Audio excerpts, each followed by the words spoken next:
What's going on, guys? This is going to be our second episode of What If. There are going to be some spoilers in this talk, so if for some reason you have not seen this episode yet and you don't want to have anything spoiled, come back after you've seen the episode. Otherwise, if you don't care about spoilers, continue on and we'll spoil away for you. Now, coming into this episode, if you watched our first episode, I thought the first episode was definitely interesting with how they had Peggy, turn into a super soldier. I thought aside from some pacing and some character development issues, I thought it was a pretty good first episode. I found myself really invested. This episode, I thought was way better. Just for me personally, I love this episode. It was amazing. Great.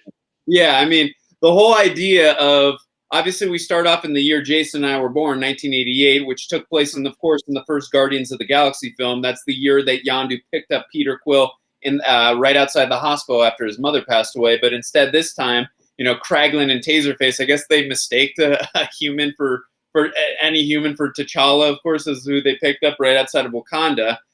I just two eye holes, 2 ear holes, 1 mouth hole. Yeah, exactly. And I love how they got pretty much every voice actor. And of course, we're going to dedicate this episode to talking. At least for me, I'm going to talk a lot about Chadwick Boseman. He was just so good. He's always good as T'Challa, but I was almost tearing up just watching the episode, just knowing like we'll never get to hear or see him again as T'Challa. It's just really sad, of course, but he brings his A game again, and he's just so good as T'Challa. And I love seeing him as Star-Lord, and I love like the first moment where we get that moment where I believe it's on Morag where he's getting the orb, the Power Stone, and we get that character who says, from the first movie, he says, "Who? Star-Lord?" Yeah. But he knew who Star-Lord is because, unlike Peter Quill, T'Challa, like he's gonna make sure his presence is well known. And I love that whole spin, and I also too I love seeing the changes like of how different T'Challa and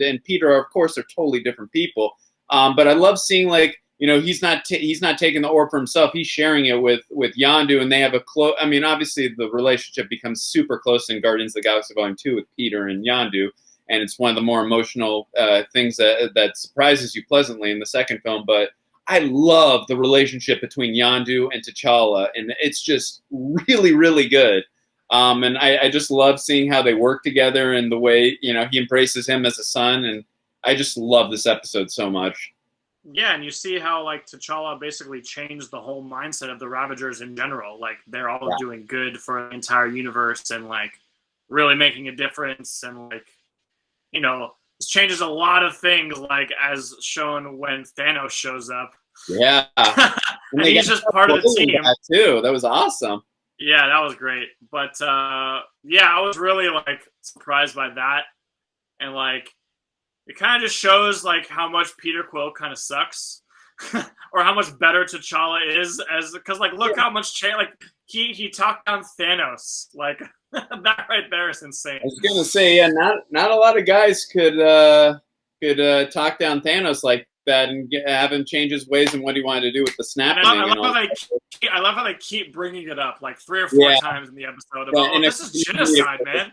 This is genocide. Yeah, no, it's efficient. It's efficient. Yeah, no, that was very well done. And I just adding on to what you said, I love seeing, Taserface and Kraglin, they're closer with Yondu now too. Kraglin was always close to Yondu, but even more so, especially Taserface. He hated Yondu's guts, as we saw in Volume 2. Now, obviously, they're a lot closer, thanks to, of course, T'Challa's relationship with them. We see Thanos is with them, and also they're working with Nebula, too. I thought that was very interesting. And also, too, you see the power and the might of the Collector, and voiced again by Benicio del Toro. I was not expecting that when he started fighting him and he was just beating the crap out of T'Challa a little bit here and there. Or Star-Lord, excuse me.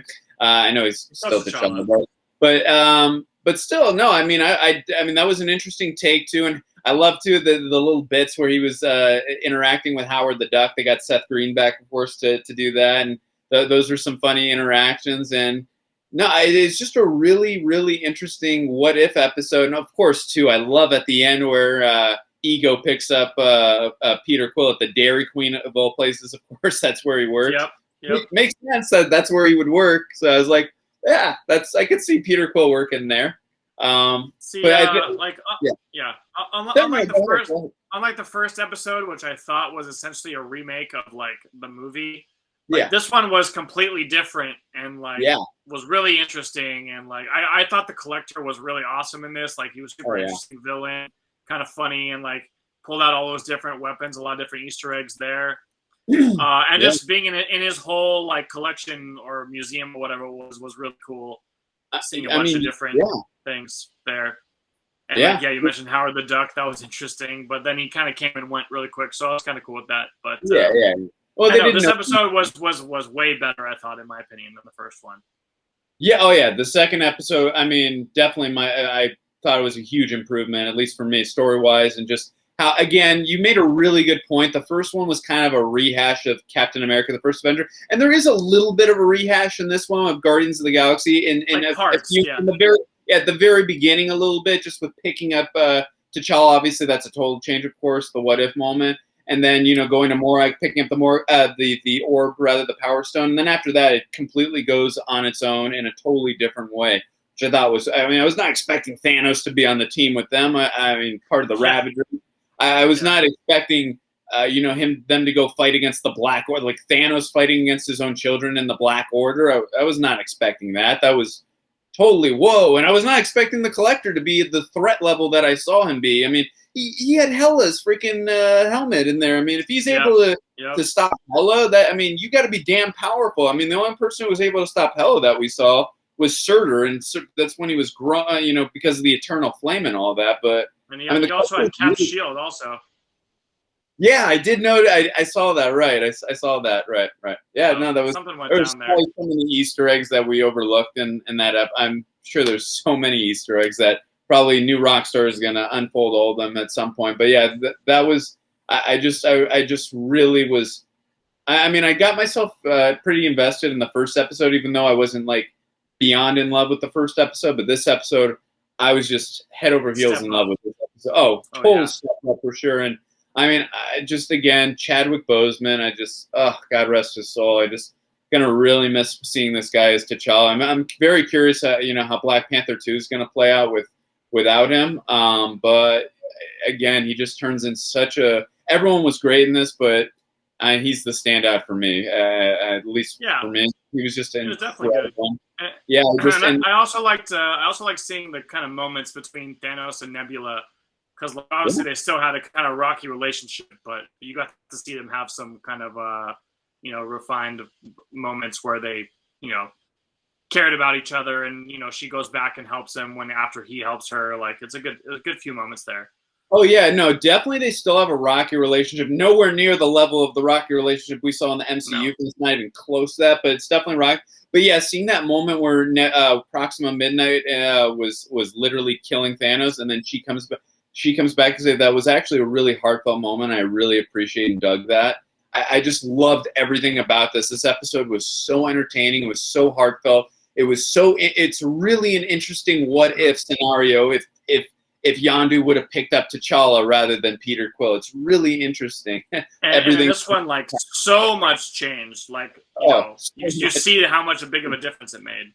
Yeah, and of course there was a lot of change too in episode 1 that happened there, but nowhere near the level of this. But I mean, not really. Pretty much the same thing happened. Like it just with different people doing different things. I just mean, like, obviously with this, Thanos working with the Ravagers. Hela was, I'm assuming she was killed if Collector has her helmet, and then obviously the Black Order's working against their father now. I mean, it's just total change, and then Star-Lord is now a prominent figure before the events of Guardians of the Galaxy 1 takes place. I mean, with T'Challa as Star-Lord, I mean, there's just so many different changes, and I loved every decision that they made. The writing is right on par in this episode.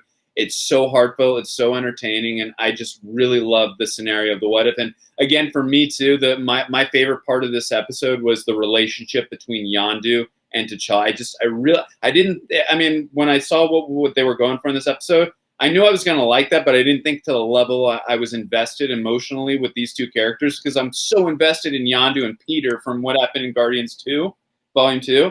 I mean, I just didn't feel I was going to have this level of emotion between these two, and I really felt the connection there, and it really felt like that they had been together for 30 or however many years. I was 88 to 14, so that's 26 years, whatever it was. So I just really felt that, and it just was a very well done episode, and I'm just so sad. I mean, I don't know if Chadwick Boseman has any more episodes the rest of. I hope he does, but if he doesn't, I mean, what a swan song. I mean, he was phenomenal. Nice send-off. Yeah.